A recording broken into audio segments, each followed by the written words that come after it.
పొట్టకూటి కోసం గల్ఫ్ దేశాలకు వెళ్ళినటువంటి అలాగే 2 నెలల క్రితం ఈ కాకినాడ జిల్లా యూకత్పల్లి మండలం చెందినటువంటి పొన్నాడ గ్రామానికి చెందిన కాకాడ లక్ష్మి అనే మహిళ 2 నెలల క్రితం అయితే కువైట్ వెళ్ళింది. అక్కడ చిత్రహింసలు గురి చేస్తున్న నేపథ్యంలోనే ఆర్టీవీలో కూడా కథనాలు ఇచ్చాం. ఈ నేపథ్యంలోనే అధికారులు అయితే స్పందించారు. ఎట్టకేలకు కాకాడ లక్ష్మి అయితే తన స్వగ్రామం ఈ పొన్నాడ గ్రామం అయితే చేరుకున్నటువంటి పరిస్థితి ఉంది. ప్రస్తుతం అక్కడ ఏదైతే తనను ఉపాధి కోసం తీసుకుని వెళ్ళిన వాళ్ళైతే చిత్రహింసలు గురి చేయడం, తమకు ఏదైతే ఒప్పుకున్నట్టు ప్రకారంగా 150 దేనార్లు ఇస్తానని 100 దేనార్లు ఇచ్చిన నేపథ్యంలో తనపై యాసిడ్ దాడి చేసినటువంటి పరిస్థితి ఉంది. ఆమె అయితే ప్రశ్నించేందుగా అక్కడ పిచ్చాసుపత్రిలో కూడా చేర్చి తను చాలా చిత్రహింసలు గురవుతున్నాను, నాకు ఇండియాకు రప్పించండి, ఏపీ ఉప ముఖ్యమంత్రి పవన్ కళ్యాణ్ గారు కూడా నన్ను కాపాడాలి, లోకేష్ గారు నన్ను రక్షించి ఇక్కడ తీసుకురావాలని చెప్పిన నేపథ్యంలోనే తన ఎంటకాలకైతే తన అధికారులు అయితే స్పందించారు. అలాగే నేపథ్యంలోనే తన స్వగ్రామానికి అయితే ప్రస్తుతం కాకాడ లక్ష్మి అయితే ఇంటికి చేరుకున్నటువంటి దృశ్యాలు చూడొచ్చు. తన ఆ కుటుంబ సభ్యులు కావచ్చు వాళ్ళందరూ కూడా కన్నీరు మున్నీరుగా విలిపించారు. తనని ఏదో విధంగా తనను తీసుకురావాలని చెప్పుకొస్తున్న పరిస్థితి ఉంది. తను ముఖ్యంగా చూసుకుంటే తన ఏజెంట్ మోసగించి తనంతా కూడా అనేక మాటలు చెప్పి దీన్ని తనైతే తీసుకుని వెళ్ళి అక్కడైతే బంధించినటువంటి పరిస్థితి ఉంది. ఈ నేపథ్యంలో ప్రస్తుతం ఏం జరిగింది, అసలు ఎన్నాళ్ళు తను అక్కడ ఏ విధంగా చిత్రహింసలు గురి చేశారు, అలాగే తన 2 నెలల క్రితం ఏజెంట్ ద్వారా అంటే కడప జిల్లాకు సంబంధించినటువంటి ఏజెంట్ ద్వారా మహిళ తీసుకుని వెళ్ళినట్టుగా అయితే మనకు వచ్చినటువంటి సమాచారం. ప్రస్తుతం తను ఏ విధంగా వెళ్ళిందో మరిన్ని విషయాలు అయితే ఇక్కడ ప్రస్తుతం బాధితురాలు కాకాడ లక్ష్మి ఉన్నారు, మాట్లాడే ప్రయత్నం చేద్దాం. మరి చెప్పమ్మా, అసలు ఏం జరిగింది, ఎన్నాళ్ళ క్రితం వెళ్ళావు, అక్కడ ఏ విధంగా నిన్ను చిత్రహింసలు చేశారు? నేనైతే ఫిబ్రవరి 4వ తారీఖున కువైట్కి వెళ్ళానండి. నాకు ఇక్కడ ఎలా పరిచయం అంటే ఏజెంట్ మా చెల్లి వాళ్ళ ఆడబడుచు ద్వారాగా నాకు అంటే మన ఇద్దరము వెళ్దాము ఒక ఇంట్లోకే అని అంటే నేను సరే అని చెప్పి అన్నానండి. వెళ్దాం అయితేనని చెప్పి అన్నాను.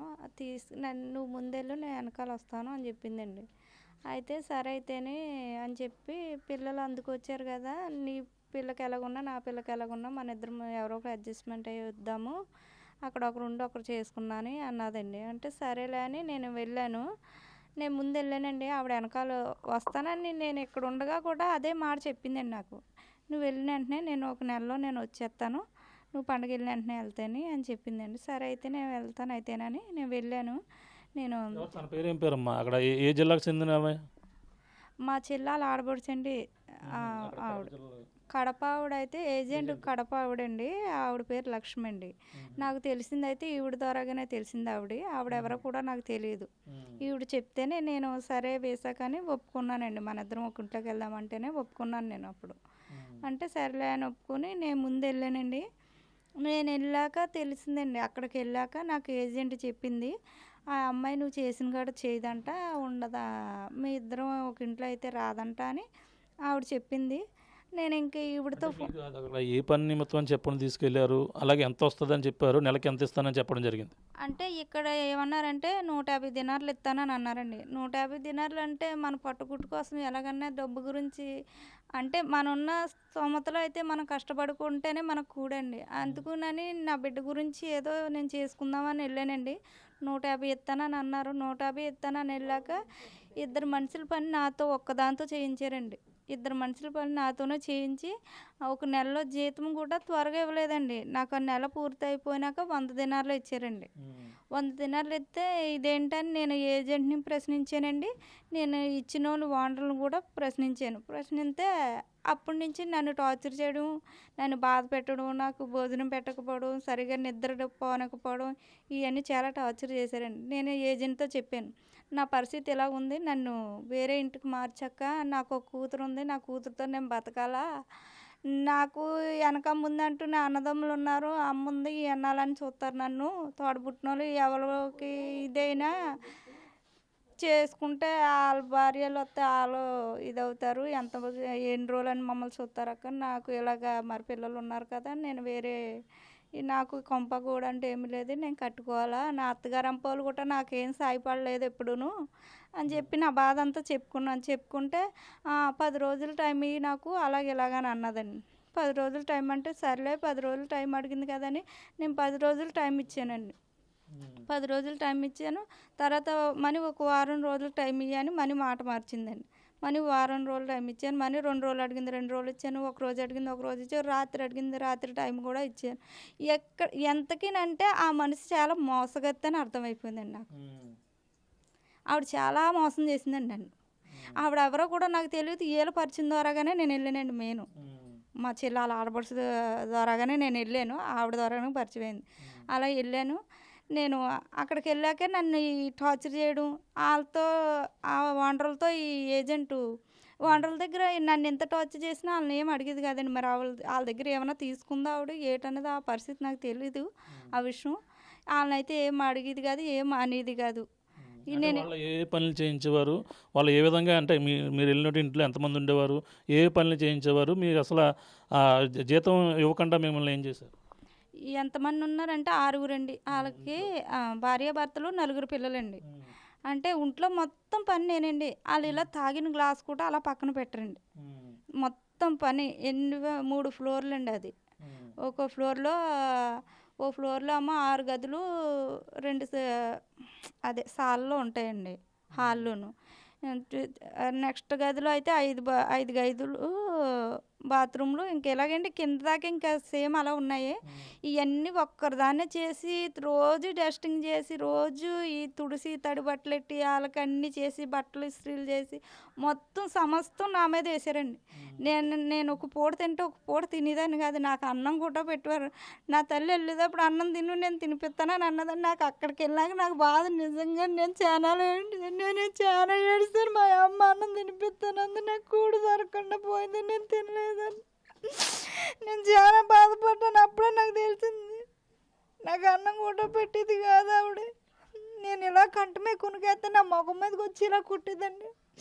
నువ్వు పడుకున్నా, నువ్వు పని చేయకపోయినా నీ ముఖం మీదకి వచ్చి గుద్దుతాను, బాబాగాడితో చెప్పి నేను కొట్టింతాను, అలా ఇలా అని నన్ను టార్చర్ చేసిందండి. టార్చర్ ఆ మేడం అండి, దాన్ని తీసుకెళ్ళి ఆ పనిలో పెట్టిన మేడం, ఈ ఏజెంట్ కాదు, అక్కడ పనిలో పెట్టిన ఓనర్ అమ్మ.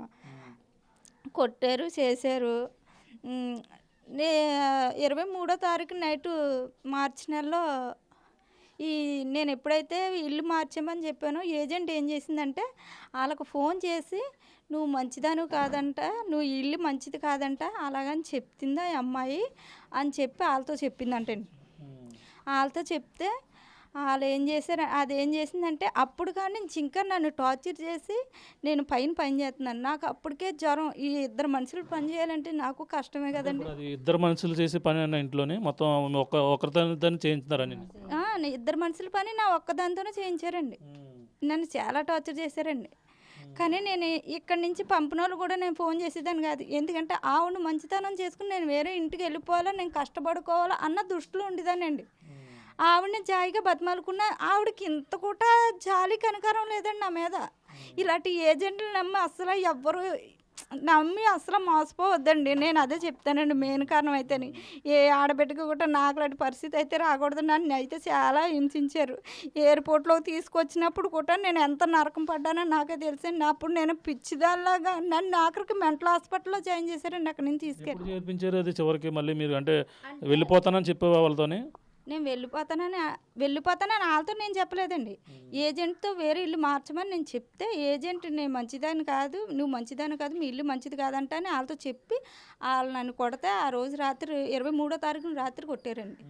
కొడితే 23వ రాత్రి కొడితే ఆ ఏజెంట్కి నన్ను శుభ్రంగా మెట్ల మించి జుట్టు అట్టుకుని లాక్కొచ్చేసి పైన కాళ్ళు పైకి బుర్ర కిందకి అండి ఈ నడుము కట మొత్తం కొట్టిపోయింది.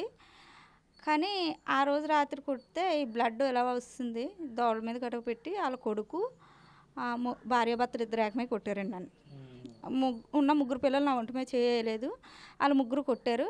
కొట్టాక నా రూమ్లోకి తీసుకెళ్ళి నా రూమ్లో పడిచేసి కొడుకు మీద కాలేసి తొక్కేశారు.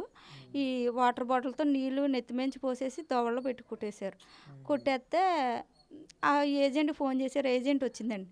ఏజెంట్ కూడా ఎంత చిత్రంగా మాట్లాడిందంటే ఈ పిల్లని ఇంతలా చిత్రవాదం చేశారు, మీరు ఎందుకు చేశారు అని వాళ్ళని అడగలేదండి.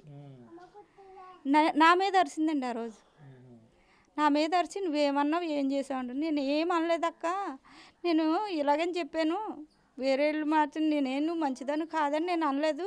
ఒకవేళ నేనే అని ఉంటానక్క, నువ్వు ఇల్లు మార్చినాక మనీ మాట్లాడుకోవాలి ఆవిడతో, నువ్వు చెప్పాలక్క.